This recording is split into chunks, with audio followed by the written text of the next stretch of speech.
For the 2017 model, KTM hasn't introduced as extensive upgrades as the 390 series on the RC200, except the major change would be in graphics. While no mechanical changes have been made to the RC200 for 2017 version, it does get a new fresh graphics along with a few other small changes. The bike continues to be powered by 199.5cc liquid-cooled power plant, good for 24.6 bhp and 19 Nm of torque. The KTM RC 200 comes with all of the premium equipment like USD forks, projector headlamps, aerodynamic design, and all new white orange theme, which looks stunning. It lacks ABS while shares the orange frame with its elder sibling RC390. The KTM RC 200 competes against Bajaj Pulsar RS 200 and Honda CBR 250R in Nepal.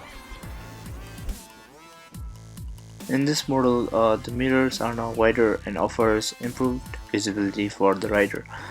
Like the 2017 RC 390, the new RC 200 does not get any adjustable levers or a side-mounted exhaust, and now the seat padding is thicker, that is 12 mm thicker, which will provide more comfort to the rider as well as the pillion.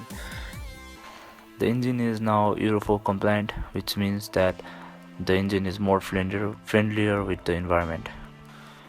In this review, I won't be discussing about the specs on the bike because you can Google that up easily.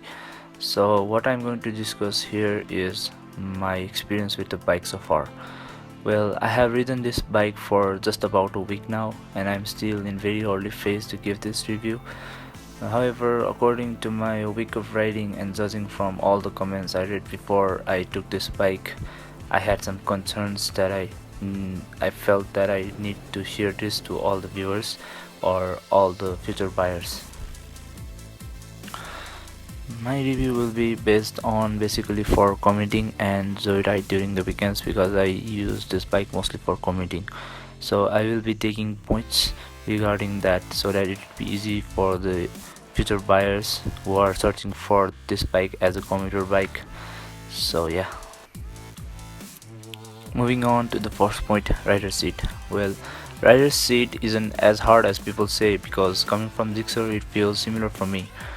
Might be a bit hard, but it is not that hard as described in reviews, so people having second thoughts about the seat, I assure you that you won't disagree as well. Well, I have ridden this bike continuously for about 2 hours straight with a pillion as well, and the only thing I felt pain is at my wrist. The seat is very comfortable compared to Gixxer or other bikes. Now, second point I want to disclose is that the suspensions are not that stiff as people say it is. Well, I do not know why the suspension is said to be stiff. Again, coming from Gixxer, I found that the suspension in RC200 is very good in comparison to Gixxer. Might be that my old Gixxer had problems as well, but this is what I found, and I prefer RC200 suspension over Gixxer suspension. Now the third point is regarding the wrist pain. Well, I think this is unavoidable for riders without experience in such kind of bikes. Well, I obviously do not have or had any experience with such kind of super sport type of bikes before, so I obviously had wrist pains during the first initial 2 or 3 days of riding, and the more I rode it, the pain started to go away because the main point is until you get familiar with the bike sitting posture, you might feel the pain. Now my last point is related to back pains. Now let me be clear to you that I have not had any back pains till now. The only pain I had was on my wrists, so this also is related to bike sitting positions. So know your bike and sitting position and you'll be all good. Now I suggest you to buy this bike even if you are trying to commute. However, you will face certain issues adjusting with this bike at first, but if you have already thought about getting one of these, then you will eventually adapt to it fast. So and life is a lesson, gotta try everything before time runs out. Saying this, I will conclude this review. Do like and do subscribe and stay tuned for more reviews.